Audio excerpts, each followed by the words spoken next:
of the people, peacefully to assemble. Free people, free speech, yeah, or abridging the freedom of press. Free press, for the right of the people, peacefully to assemble. Free people, petition. I'm Jesus Papoleto Melendez. Everybody knows me. I'm one of the original founders of the New Rican Poets movement. And I was born and raised here in East Harlem. We're on 104th Street between Lexington and 3rd in front of the M&M Studios, where the firehouse used to be here when I was a kid. I'm being banned from coming in today, although there is a community meeting here that's open to the public. Politicians are going to be here, all kinds of people from outside our community. But I live in this community and I'm not being allowed here. I know how to use video equipment. I know how to use Final Cut Pro.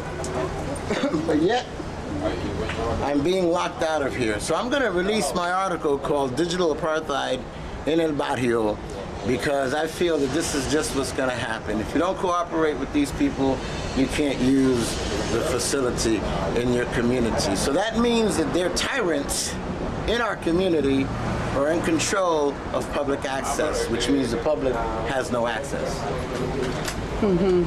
Hi, good morning. How are you? Morning, how are you? Good. New York one. Yes. Morning, Hi, how are you? So you're letting the press in? Can we come in for democracy now? I defined access as the right to have one's own say on electronic media. We are all dominated by electronic media. For the most part, it's a one-way process. But it shouldn't be a one-way process any more than any means of communication should be one-way. So what we're trying to do in Access is to give millions of ordinary people the right to use this vehicle to speak with each other and to speak with the public officials who control our lives. Here comes the poet. Community representative. Hello. Good morning. Would you like to say something about public access? Fuck with me. Hey, fuck you. No.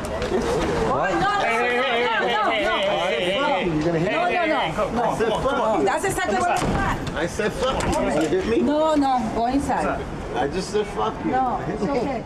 You're gonna get in with that attitude? I don't have an attitude. You're the one that had the attitude. He was the one who had the attitude, boy. Okay, it's on film, with Josie, baby. And why is access important? Access is important because unless we have a way of speaking on this dominant means of communication, we're going to be more and more passive consumers of whatever we're given. We're going to have a culture that's dominated by passivity, and we're also going to see fewer and fewer people taking an active part in their local government. I think that access has already, access in cable at least, in the United States has already proven that it can make a very real change in the way local government is conducted. Free speech, yeah, or abridging the freedom of press. Free press, for the right of the people, peacefully to assemble. Free people, petition the government for redress of grievances. Redress. Free speech. Free press. Free people. He's gonna represent us. And he took out after you. He almost hit me. Yes. Wish he had. Okay. Morning, how are you?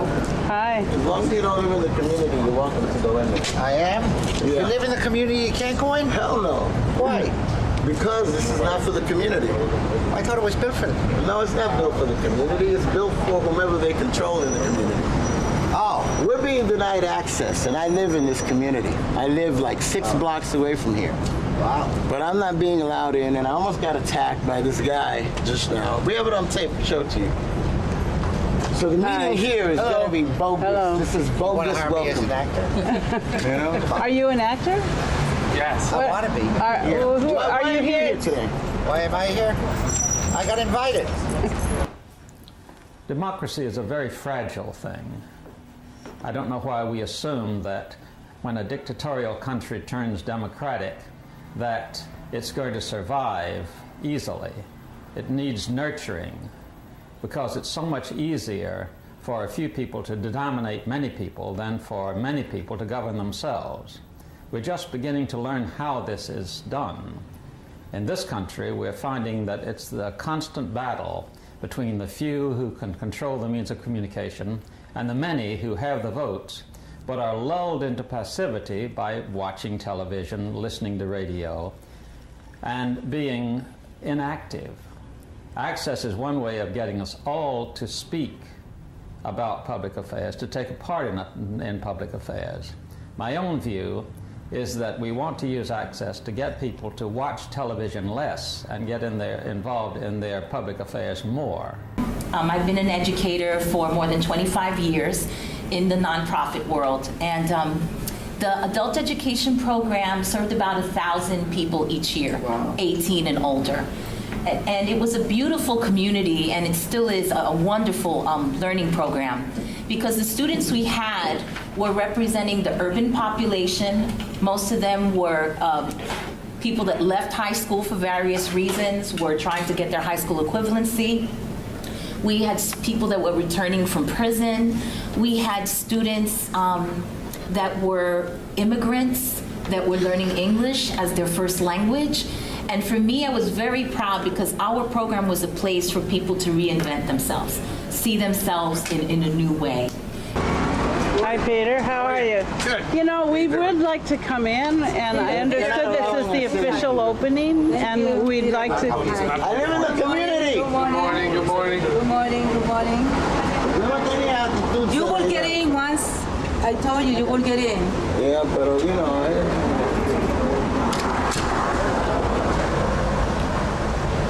Can you believe it? Staten Island has access and New York City does not. All we have is channels.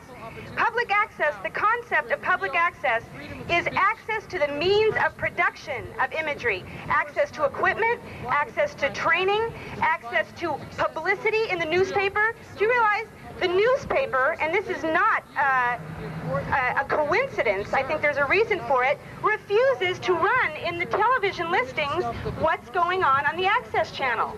And that's a non-commercial listing. People do not pay to have CNN listed, CBS, NBC, ABC. They don't want people, regular people, to make media, because maybe it will sound different than what the mainstream media is putting out. And there's nothing more powerful for people learning than to see contradictions, right? One person says yes, another person says no. Maybe the truth is a bit more complicated. That's what public access is all about. It's about everybody being able to appreciate that life is a bit more complicated, right? And that you're going to have to struggle and really think through. And also access is about having fun. It's about children making media. It's about disabled people making media. It's about deaf people making media. It's about blind people are producing public access television in many communities. I mean, this is just, you know what, everything that we fought for fails here. These are tyrants in control of a community facility where they're not going to let the community participate. They're not just blocking me. They're blocking me in preparation of blocking you.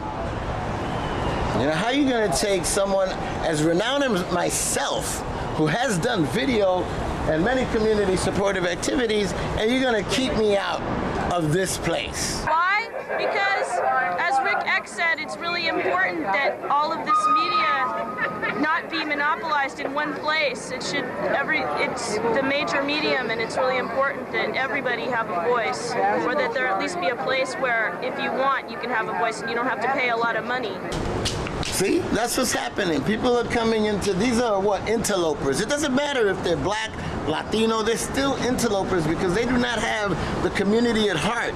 In fact, they cock block people in our community who have the community at heart. They just block them, they take up these jobs, they make hundreds of thousands of dollars. They won't let us in. We really just wanted to come in, and I heard this was a public event, and we're being locked out, and it's like they let New York One in, like we're covering it for the community. Are you the one who had the big fight with her? Yes, she had the big fight with me. He did not. I mean, I witnessed a lot of that. She came after him like a pit bull. And all because I was part of the coalition, the activist and she coalition. kicked him out of the class. And he was one of the most helpful members. You know, no, I read your email. I could not be a community leader because I'm too concerned about the community. Another metaphor that's been used to try to describe access to people is to describe the airwaves quite literally, like the waterways and the land. The airwaves are really a public trust, and that if you could think of access as sort of the public parks of the airwaves, and they have to be tended to, they have to be guarded against all kinds of greedy corporate use, and they have to be guarded from abuse, and that's what public access is. It's a kind of an electronic park, and that we need to conserve, just like we try to conserve the national forest lands and the national parks, as one area in the land that is taken care of for the community and to be used by the community. That's what public access channels are to the airwaves. Greater understanding among all of us, so we want you to help us by supporting access now. There have been some problems, and my own involvement with this happened when I tried to get some grants reinstated, because many of the alternative media institutions in the city really always need money, let's put it that way. Nonprofits, they're definitely nonprofit. And but there was a program that MNN ran for over 10 years, which was a grant-giving entity of giving production money to places like Downtown Community Television, to Asian Cinevision, to the Union Settlement, for example, and to two organizations that are near and dear to my heart, Paper Tiger and Deep Dish. And they stopped giving those grants, and I asked about reinstating them and was told that, well, they're not going to do them in the same way, and they're going to do different kinds of grants. And I really felt that there should be a way to try to impress upon the board of MNN why those grants were so important. So a group of us who had been former recipients of those grants, we got together and we tried to go to the board meeting, and we were told that the board meeting was closed. And in the bylaws that we had, it said, oh, the board meeting has to be open, that's part of the bylaws of MNN. And so we weren't allowed up into the room where they were meeting at the firehouse. They were meeting at the firehouse. And so we were, there was one of the people with us was Papoletto, who is a neighbor of the firehouse. He's been living in the barrio. He was born there, and he was so excited about the firehouse opening up, and he really wanted to come to the board meeting to learn more about the firehouse and how he could interact with it, and he was shocked that the way we were treated, that we weren't allowed to go to the board meeting. Well, what were they discussing? Something secret? This is supposed to be a public entity, and we had a paper that said the bylaws were that it was open, and we weren't really allowed to attend the meeting.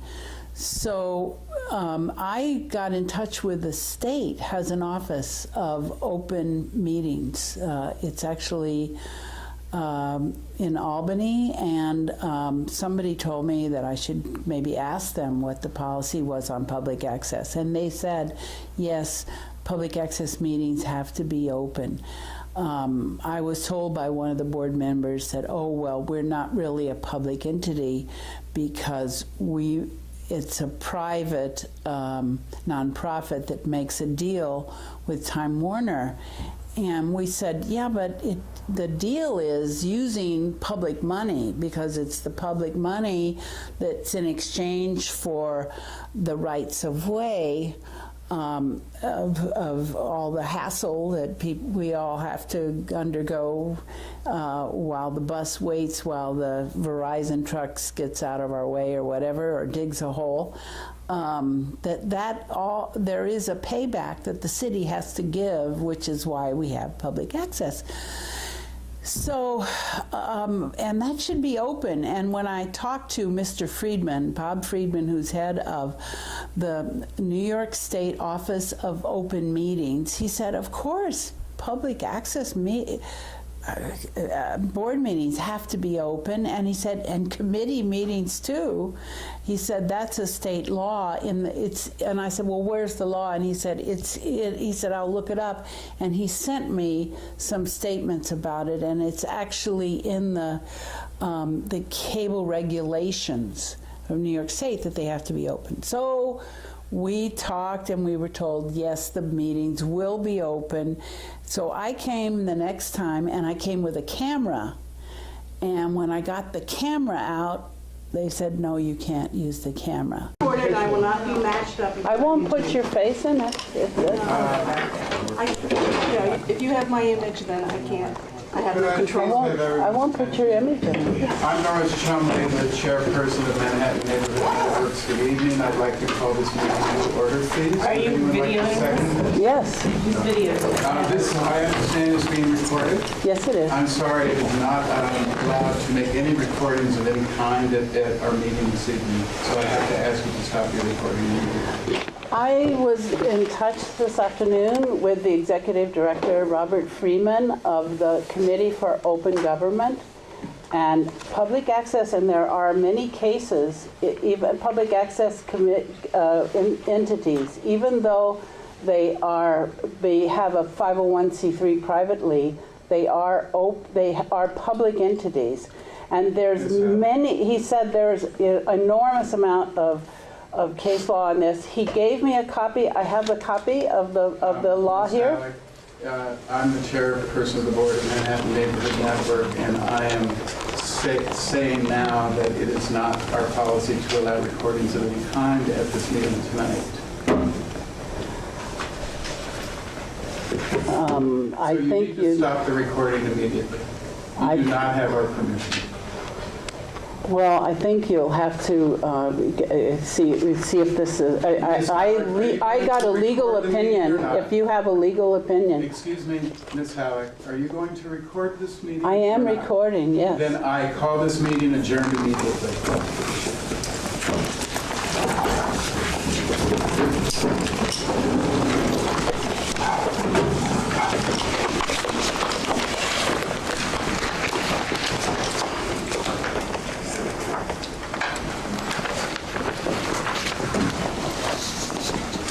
Could someone please second the adjournment of the meeting? You didn't call the meeting to order. I didn't call the meeting to order. Okay.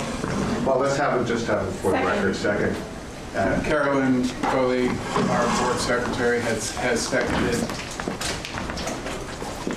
All in favor? All in favor?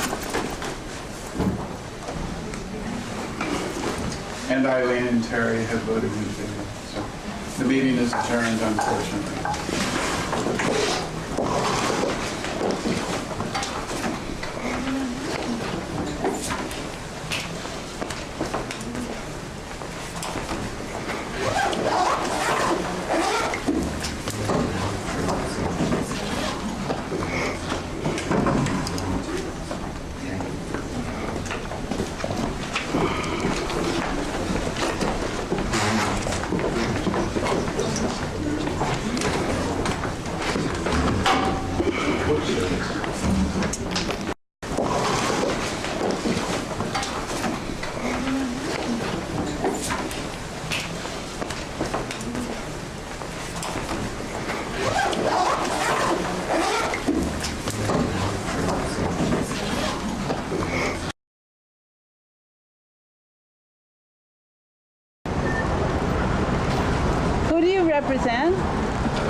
Who do you represent?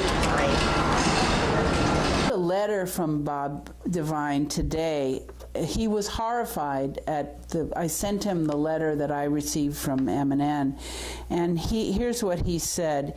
It's unbelievable that an access facility that doesn't allow access. I guess we are left to conclude that seeking access to an access facility is bad behavior. Seeking transparency is bad behavior. Seeking accountability is bad behavior. Seeking to have a community-based organization be responsive to the community in which it's located is bad behavior. Seeking a metaphor is bad behavior.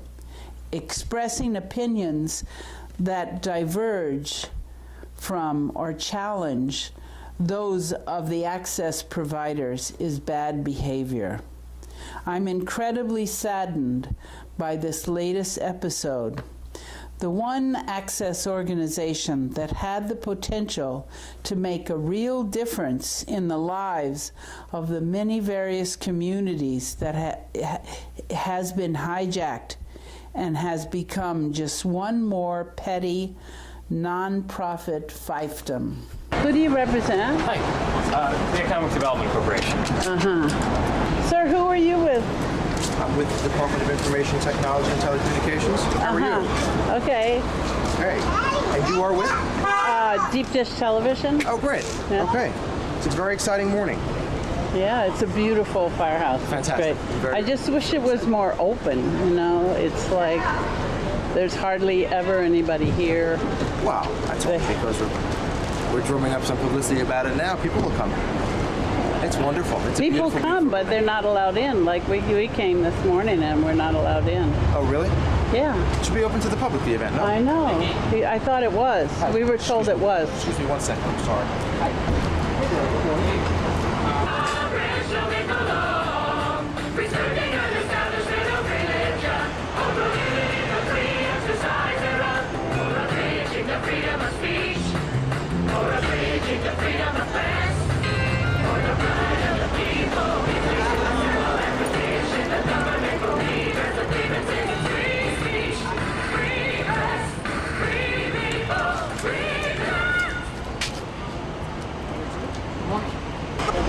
They won't let Didi and I come in here to watch this event. They blocked us, Senator. I think this must be Nan coming, and that's the ride. There's Senator Serrano. Oh, really? Yeah. His office is right here. That's what I just told him.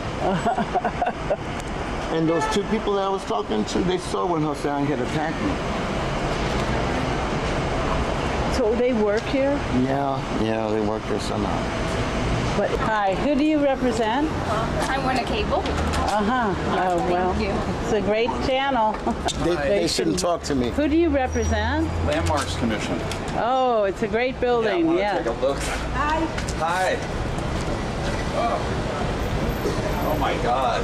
Nice, isn't it? Yeah. Wonderful. Lemonade, please. Hi. Hi, Ken. Very proud. How are you doing? I'm wonderful. Nice to see you. Nice to see you. You know what really got me was the fact that all these people, you could tell, people there on that street, there are not that many people wearing suits. And you knew when we saw somebody come down the street in a suit, they were going to be ushered in. And we weren't allowed in, and it would just made us more and more mad. Okay. You know, the issue here is injustice. If they're going to fire their workers for talking to me, and I'm a person in the community, I mean, really, that's like, you know, disallowing you to talk to the mailman. You know, but if they're going to do that, you know, then what is this? You know, neighborhood network. Where's the democracy in neighborhood network? You know what I mean? You can't talk to people. You can't socialize in your own community. You know, that's tyranny. That's tyranny. I'm very livid, ladies and gentlemen. I don't like this at all. This is not good for the community. You know, what you do to the least, you do to the great. So that's what's happening here. I just think we're talking about an institution that is becoming institutionalized and needs the people to speak up and say how they want it to run and be more involved in the running of it. And it's a wonderful resource. We've got to take care of it. We've got to make sure we find out how it's run and give suggestions about it, and get the media activists back there. That's the thing that is the most upsetting. It used to be there were a lot of people who had experience teaching and being involved with media activism. None of those people are there anymore. None. They've all had their jobs removed or whatever. So you get some people who, you know, the new people who are hired, a lot of people who come from broadcast television who don't have that kind of background of really fighting for alternative media. And that's what we need to do. We can't just sit back and let it happen. We need to help make Manhattan Neighborhood Network be what it has the potential for being and can be and has been. And we need to make sure it's transparent and a place where people feel safe and to express themselves. I mean, Papoletto tried to express himself, and now I'm banned from, because I taped him expressing himself, I'm banned from even going in there for 3 months. ¿Cómo está?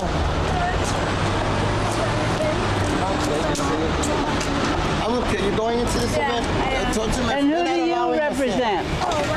They're not allowing us in. Well, Iris Morales doesn't want me in the building because I was part of a training program that was here, and I was also a member of a committee that had issues with the board of directors, and she told me I can't be on a committee that has issues against the board of directors and participate in the programming that's going on here. So I can't be concerned about the community and be involved here.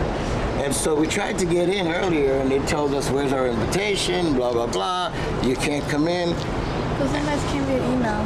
The invites came via email. Well, I didn't get the one. But the one my boss got was via email. But this is a community event. I got an email, and then I forwarded it to Papo, assuming that it was a public event. It's not justified to lock me out of here. You know? Who do you represent? EDC. What? No, para que tú sepas. Because they're just going to bullshit you with false information, so you should know. Thanks for letting me know, Papa. Okay. Who do you represent? Verizon. You want to accept? This is the one. You have a who's who of suits. Not to mention that suit fit that guy poorly. It's going to be all over the damn place. Good morning, Councilwoman. We've been locked out. They're not going to let us in. Why? Just to let you know. I heard it was a community event, and they said we had to be on the list. Oh.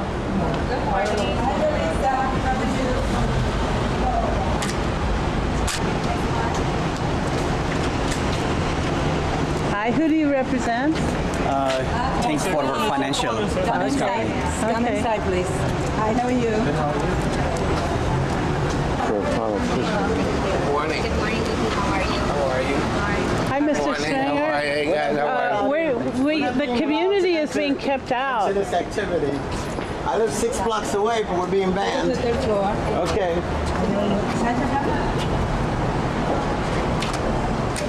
What is I work at a facility back here.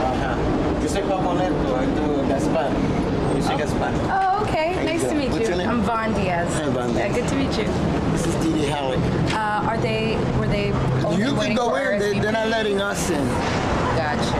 We're blocked out. Okay. Because we're activists. Okay. Well. But it's always a struggle. It's to try to keep public access going, but it depends on the active participation of the producers.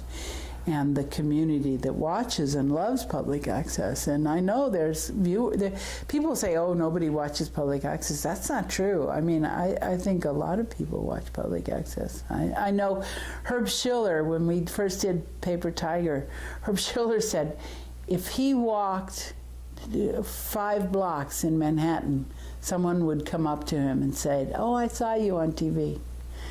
He loved telling that story, and I was walking with him once when that happened. So people do watch public access. They say more people watch public access than watch public television.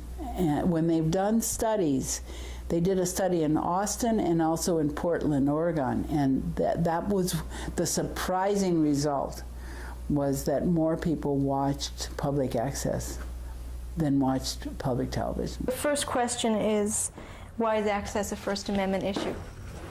Well, access is a First Amendment issue because in order for citizens and groups to reach other citizens and other groups in today's society, it's necessary to have access to the mass media. Now, back in the early days of our country, it was possible because communities were relatively small and there were no electronic mass media that predominated information flows. It was possible for citizens to reach each other via pamphlets and leaflets or simply soapboxes on street corners. Today, however, that's not possible. It's the only way you're going to reach most of your fellow citizens. The only way community groups are going to speak to each other is via the mass media, which has become the major way in which information is received by the public today. And in each community throughout the country, there is usually very limited opportunities to speak over the mass medium. Only a few broadcasters could be licensed per community. Broadcasters are subject to a public trustee obligation called the Fairness Doctrine, which requires them to provide reasonable coverage of controversial issues of public importance and to provide reasonable opportunity for contrasting viewpoints, as well as sometimes to allow third parties to come on the air.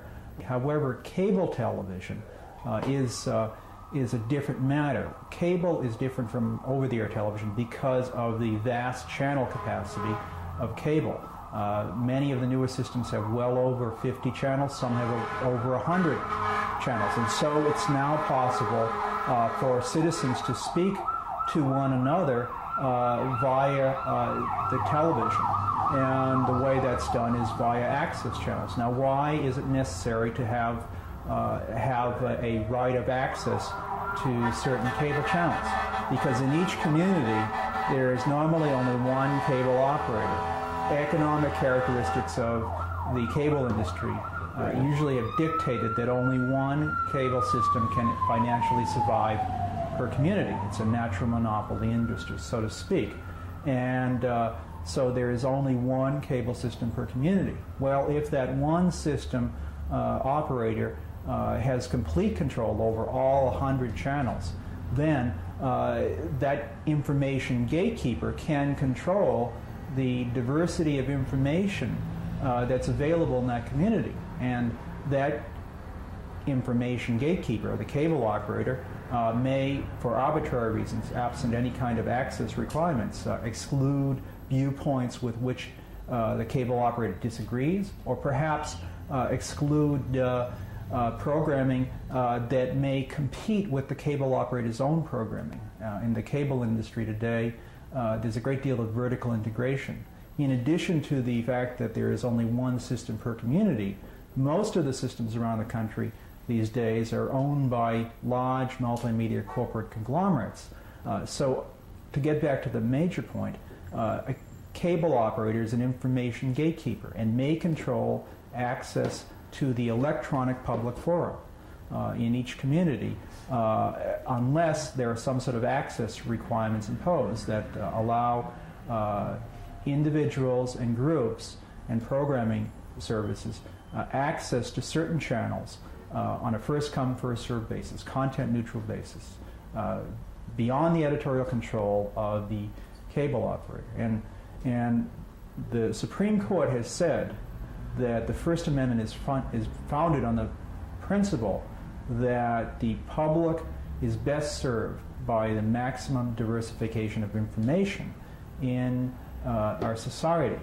And the only way that information diversity goal is going to be served in today's society, in my view, is by having some sort of right of access to at least a certain number of cable channels in any community, because there's only one cable system. The cable system is effectively the electronic public forum. It serves the same purposes as the public streets did before, and access channels provide electronic soapboxes. So that's really why access is a First Amendment issue. Who do you represent? The Upper Manhattan Empowerment Zone. Come on in. Thank you. Zenaida, we have it on tape.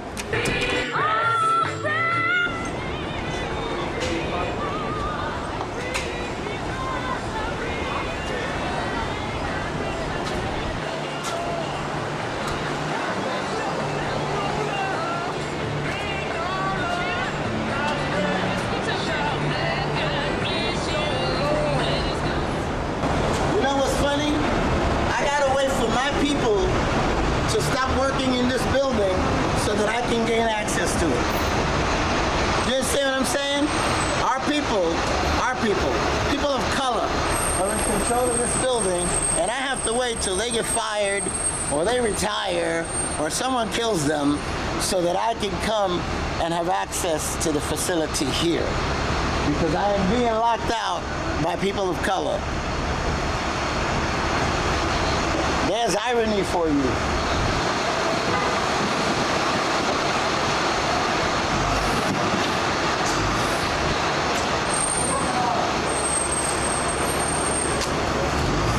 That's exactly what happens. People walk by and go, oh, I wonder what happened. What did they do? Well, they don't do anything for us here. That's what they do. I don't get what's going on with it.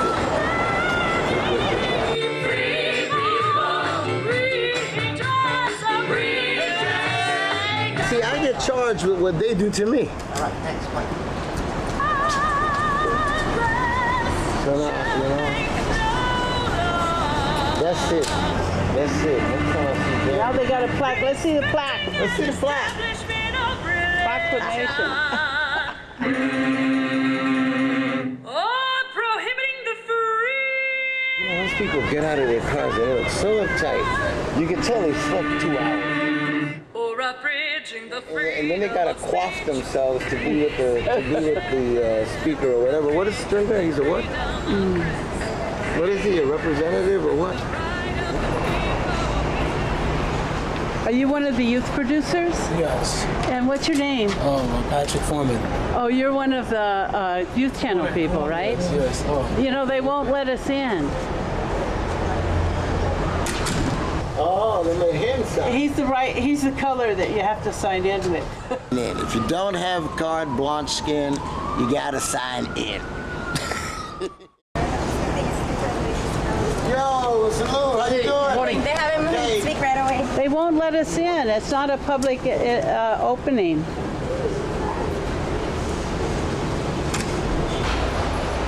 Now this guy's showing you his patch. I mean, did he do that like belligerently or smiling?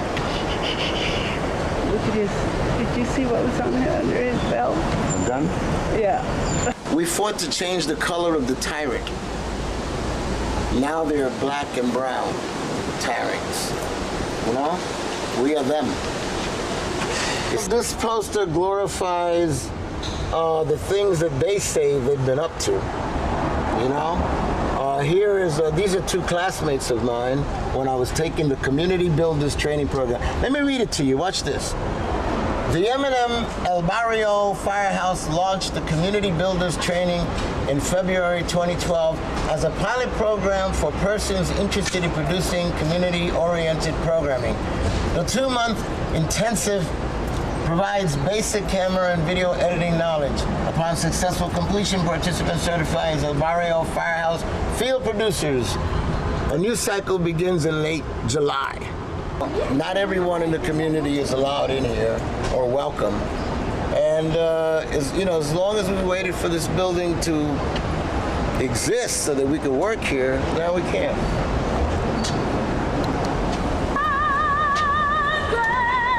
Shall make no law respecting an establishment of religion or prohibiting the free exercise thereof or abridging the freedom of speech. Free speech.